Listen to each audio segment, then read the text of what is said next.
তৃণমূল নেতা প্রকাশ সাহার বিরুদ্ধে টাকা নিয়ে জমি কিনিয়ে বাড়ি করে দেওয়ার প্রতিশ্রুতির অভিযোগ। কেউ দিয়েছেন 50,000, কেউ বা 1 লক্ষ, কেউ 2 থেকে 2.5 লক্ষ টাকা দিয়েছে একটা ঠাঁই জোগাড় করার জন্য।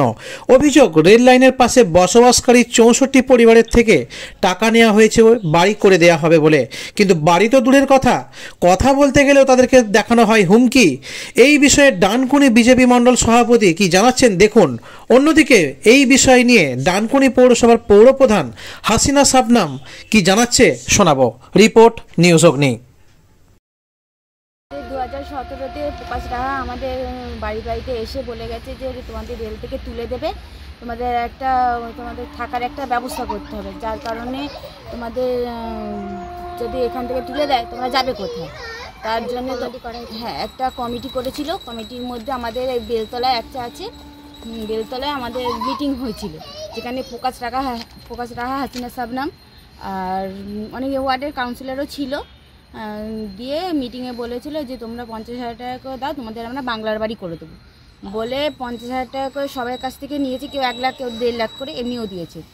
দিয়ে এত বছর হয়ে গেছে, যখন ওনাদের কাছে আমরা যাচ্ছি তখন প্রকাশ রাহা এখন ভাইস চেয়ারম্যান ছিলেন না। তো আমাদের বললো যে তোমরা আমাকে ভোটে দিতে দাও, আমরা ভাইস চেয়ারম্যান হলে পরে তোমাদের একটা বাসন পুরোনো মানে একটা জায়গা করে দেবো, বাড়ি করে দেবো। সেই বলে আমাদের কাছ থেকে 1 লাখ, কেউ 1.5 লাখ, কেউ 50,000 টাকা করে নিয়ে এত বছর ধরে আমাদের কোনো ব্যবস্থা করে দিচ্ছে না। আমাদের তো এই হালে শুনে যাচ্ছি যে রেল থেকে তুলে দেবে, তো রেল থেকে আমাদের তুলে দিলে আমরা যাবো কোথায়? আপনাদের বাড়ি কি একদম স্টেশনের পাশে রেলের? হ্যাঁ, রেলের ধারেই আমরা থাকি, তার কারণেই আমরা যদি তুলে দেয় যাবো কোথায় সেই ভেবে আমরা। পৌরসভা তো বলছে ব্যবস্থা করার চেষ্টা করছে ইতিমধ্যে একটা।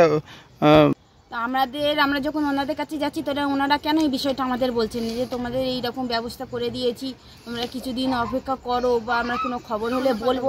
কোনো কথা বলছে না, আমাদের দূর করে তাড়িয়ে দিচ্ছে, অন্তত আমাদের পৌরসভা পর্যন্ত ঢুকতে দিচ্ছে না। আমরা যখন শুনছি যে আমরা এরকম পৌরসভায় যাচ্ছি, তখন ওরা কি করছে, বাইরে থেকে পুলিশ ডেকে নিয়ে এসে এরকম আমাদের লাঠিচার্জ হওয়ার ভয় দেখাচ্ছে প্রকাশ রাহাকে আর হাসিনা শাবনামকে। হাসিনা শাবনাম আমাদের এখানে এসে মিটিং করেছিলেন। হ্যাঁ, উনি বলেছিলেন, উনি থেকে সব বলেছে, তাই আমরা দিয়েছি। আমরা তো কার ভরসায় দিতাম? তখন তো প্রকাশ রাহা তো হাসিনা ভাইস চেয়ারম্যান ছিলেন না, তখন তো হাসিনা শাবনাম চেয়ারম্যান ছিলেন।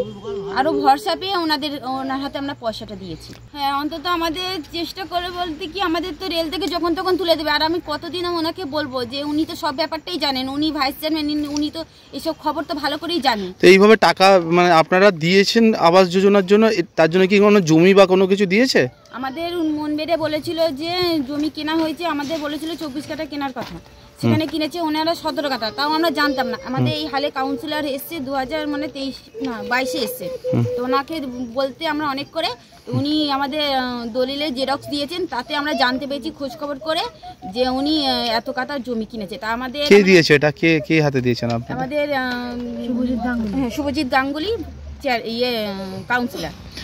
প্রকাশ রাহার কাছে গেছিলাম আমরা, গেছিলাম না, ওরা হওয়ার পর গেছিলাম। উনি আমাদের বলছে কিনা 50,000 টাকা দিয়ে তোমাদের কি ফ্ল্যাট বাড়ি আমি এক্ষুনি করে দেবো। আমি এক্ষুনি না করে দিতে পারেন, কিন্তু আমাদের তো বলতে তো পারেন যে এত বছর লাগবে বা কিছু কারণ, আমাদের যদি এখান থেকে তুলে দেয় আপনি পাশে থাকবেন, তাও আপনি কিছু বলছেন না, তাহলে আমরা কোথায় যাব? আপনি তো আমাদের বাড়িতে এসে বলে গেছেন, তাহলে যদি না পারেন তাহলে আমরা বাড়িতে এসেছিলেন কেন, আর আমাদের পয়সা নিয়েছিলেন কেন? তাহলে সেই মুহূর্তে আপনাদের বলে দিতে পারতেন যে আমরা এরকম কিছু ব্যবস্থা এখন করতে পারবো না, বা আমি আপনাদের গ্যারেন্টি দিচ্ছি না, তাহলে তো আপনাদের পয়সাটা আমি দিতাম না। আপনার নাম? আমার নাম মৌসুমী মল্লিক। কত টাকা দিয়েছিলেন? কাকে? 50,000 টাকা দিয়েছি। কাকে দিয়েছিলেন? পূর্ণিমা চক্রবর্তী ছিল, মিলন দে, দিলীপ মজুমদার, রাজেশ কর্মকর, মানে প্রকাশ রাহার এটা টিম। ঠিক আছে, প্রকাশ রাহা উনি বলেছিলেন যে আমাদের এরকম বাংলার বাড়ি হওয়ার একটা প্রজেক্ট আছে, চেয়ারম্যান বলেছিলেন, বেলতলায় মিটিং এসেছিল, তখন ওইটা বলে উনি বলেন যে ঠিক আছে আপনাকে তো সবাই মিলে পয়সা করুন। তো সবাই মিলে করলে তাহলে জায়গা আমাদের বলেছিল আপনারা জায়গা কিনে দেন। আমি দেখুন আমরা তো জায়গা কিনতে পারবো না, আমরা সব বুঝিও না। তা উনি মানে দাঁড় থেকে উনি জায়গা জমি সব কিনেছেন উনি। তাও এখনো পর্যন্ত মানে আমাদের 7 বছর এখন হতে চললো। আমরা যখনই পূর্বসভায় যাচ্ছি প্রকাশ রাহা বলছে এখানে যাও, ওপরে যাও চেয়ারম্যানের কাছে যাচ্ছি, চেয়ারম্যান বলছে প্রকাশ রাহার কাছে যাও।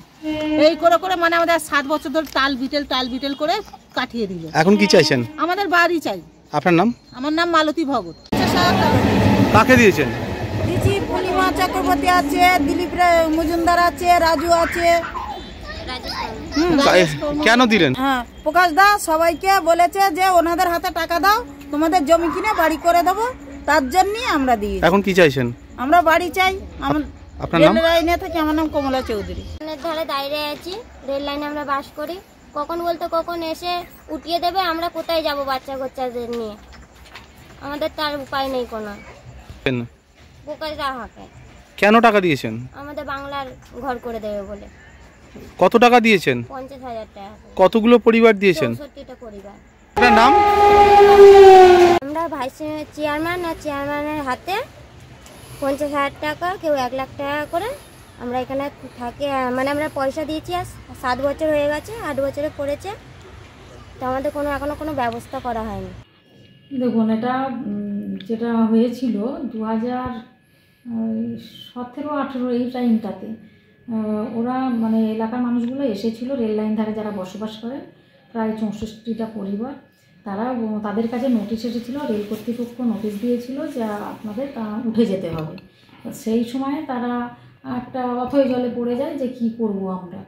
তা আমাদেরই কয়েকজনের সঙ্গে যোগাযোগ করেছিল, তা আমরা মিটিংও করেছিলাম, বলেছিলাম যে তোমাদের যদি একটা জমি থাকে তাহলে আমরা চেষ্টা করব কিছু মানে ঘরটা করে দেওয়া। তো সেই পরিপ্রেক্ষিতে আমাদের ইঞ্জিনিয়ারকে ডাকাও হয়েছিল, ডেকে একটা আলোচনা করে যে 64টা পরিবার মানে এক একটা টাওয়ারে যদি 16টা করে ফ্যামিলি থাকে, তাহলে 4টে টাওয়ার যদি আমরা বানাতে পারি, এবং কতটা জমি, কতটা পরিমাণ জমি লাগবে না লাগবে আমার ইঞ্জিনিয়ার সাহেব স্কেচ করে একদম রেডি করে দিয়েছিলেন যে এই ধরনের জমিটা হলে তাহলে আপনাদের একটা যদি এরকমভাবে করে দেওয়া যায় তাহলে মানুষগুলো কিন্তু থাকতে পারবে এবং একটা সুন্দরভাবে একটা বসবাসের জায়গা একটা হবে। তো সেই হিসাবে ওনারা কিছু জমি ওনারাই কিনেছিলেন এবং আজও পর্যন্ত আমি জমিটা দেখিওনি, এবং কত টাকার পরিমাণে কি না এই ব্যাপারটা আমি জানি না। ওনারা যেটা অভিযোগ করছেন একজন তৃণমূল নেতা টাকা নিয়েছেন ওনাদের থেকে জমি কিনে দেওয়ার জন্য, এইটা আমি জানি না, কে নিয়েছে না নিয়েছে এই ব্যাপারটা আমি জানি না। আমি যেটা জানি যে ওনারা নিজেরা জমি চুজ করেছেন, নিজেরা জমি কিনে দলিলও করেছেন, তাদের নামে নামে পর্চাও হয়ে গেছে এবং আমাদেরকেও সেটাকে আমাদের পাঠিয়েছিল পৌরসভাতে। তো সেই পর্চা অনুযায়ী আমরা কি করেছিলাম, ডিপিআর বানিয়েছি। ডিপিআর বানিয়ে আমরা কিন্তু ভেটিংটা পর্যন্ত করা হয়ে গেছে, আমি সয়েল টেস্ট পর্যন্ত করিয়েছি, যে সয়েল টেস্ট করিয়ে ডিপিআর করিয়ে আমার ডিপিআরটাও হয়ে গেছে এবং আমি ফান্ডের জন্য অলরেডি পাঠিয়ে দিয়েছি। বা যত তাড়াতাড়ি ফান্ড অ্যালটমেন্ট হবে আমরা বাড়িটা করে দিতে পারবো। এটা বসবাসের একটা সুযোগ পাবে। একদম গরিব মানুষ, তারাও তো মানুষ, তা মানুষের জন্য যদি আমরা মানুষ হিসাবে যদি না কিছু করতে পারি তাহলে জীবনে আর কি করলাম।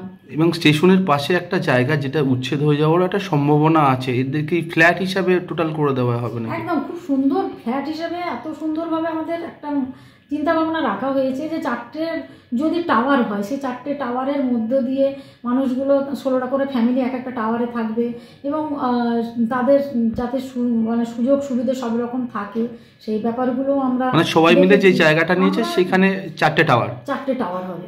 তো সেই জমি ওনাদের নামে মিউটেশন করানো, ওনাদের নামে নামে ওই যে 64টা ফ্যামিলি তাদের নামে নামেই কিন্তু মিউটেশন করানো। আমরা কাগজটা আমি চোখে কাগজটা দেখেছি।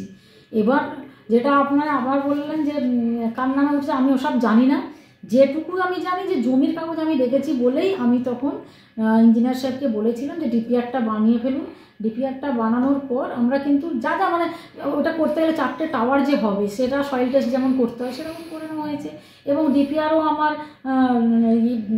করা হয়েছে, কী বলে আপনার ভেটিং করানো হয়েছে। ভেটিং করানোর পরেই ফান্ডের জন্য পাঠিয়ে দিয়েছি। আমি চাইবো যত তাড়াতাড়ি সম্ভব যেন ফান্ডটা যত তাড়াতাড়ি দেবেন, আমরা কিন্তু বাড়িটা তাদের গরিব মানুষদের বাড়িটা করে দিতে পারবো। আজকের ঘটনা নয়, এটা 2017 সালের ঘটনা। তখন গৃহরক্ষা কমিটির নাম করে এখন বর্তমানে তৃণমূলের শাসক দলে বেশ নাম করাই নেতা নেত্রী এর মধ্যে জড়িত আছে।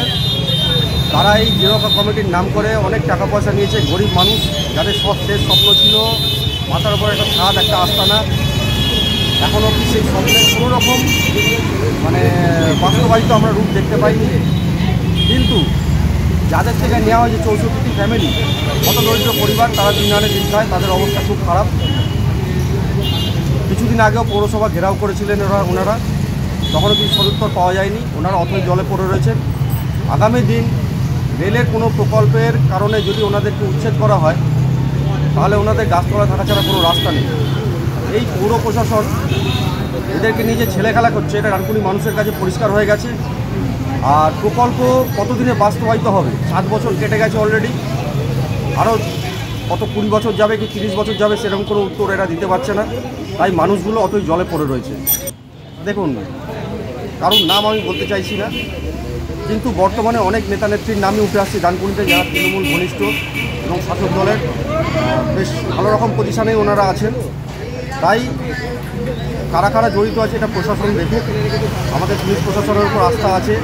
এর আগে বহুবার রিপোর্টিংও করা হয়েছে, লিখিত অভিযোগও জানানো হয়েছে, কোনো রকম এখনও অবধি ধরপাকড় বা কাউকে গ্রেপ্তার করা হয়নি। দেখুন, প্রাণ সংশয় তো যে কোনো মুহূর্তে ঘটতে পারে, রেল লাইনের ধারে ওনারা রয়েছে। তাই ওনাদের শেষ সম্বলটুকু এনাদেরকে বিশ্বাস করে, মানে শাসক দলের কিছু নেতা নেত্রীকে বিশ্বাস করে শেষ সম্বলটুকু তুলে দিয়েছিল, যেটা ওনাদের সঙ্গে অত্যন্ত খারাপ ব্যবহার করা হয়েছে। যে ওনাদেরকে কোনো রকম রিসিপ্ট পর্যন্ত দেওয়া হয়নি, মানে রিসিপ্ট। কারোর 50,000, কারোর 1 লাখ, কারোর 1.5 লাখ এরকম টাকা নেওয়া হয়েছে, তাদের শেষ সম্বলটুকু নিয়ে নিয়েছে। তাই আমরা ভারতীয় জনতা পার্টি এনাদের সঙ্গে আছি। এনাদের অধিকার, যেটা মাথার ওপর বাংলার আবাস যোজনার বর করে দেওয়া হয়েছিল হবে বলেছিল, সেই প্রতিজ্ঞা যেন বা সেই প্রতিশ্রুতি যেন এই তৃণমূল সরকারের শাসক ঘনিষ্ঠ নেতা নেত্রীরা পালন করে, এবং সেটা খুব দ্রুততার সঙ্গে যত দিন যাবে এনাদের অবস্থা আরও খারাপ হতে থাকবে রেল লাইন ধারে। তাই আমরা চাইছি খুব দ্রুততার সঙ্গে এই পদক্ষেপটা নেওয়া হোক। আপনার নাম? গুঞ্জন চক্রবর্তী, ডানকুনি মণ্ডল প্রেসিডেন্ট, বিজেপি।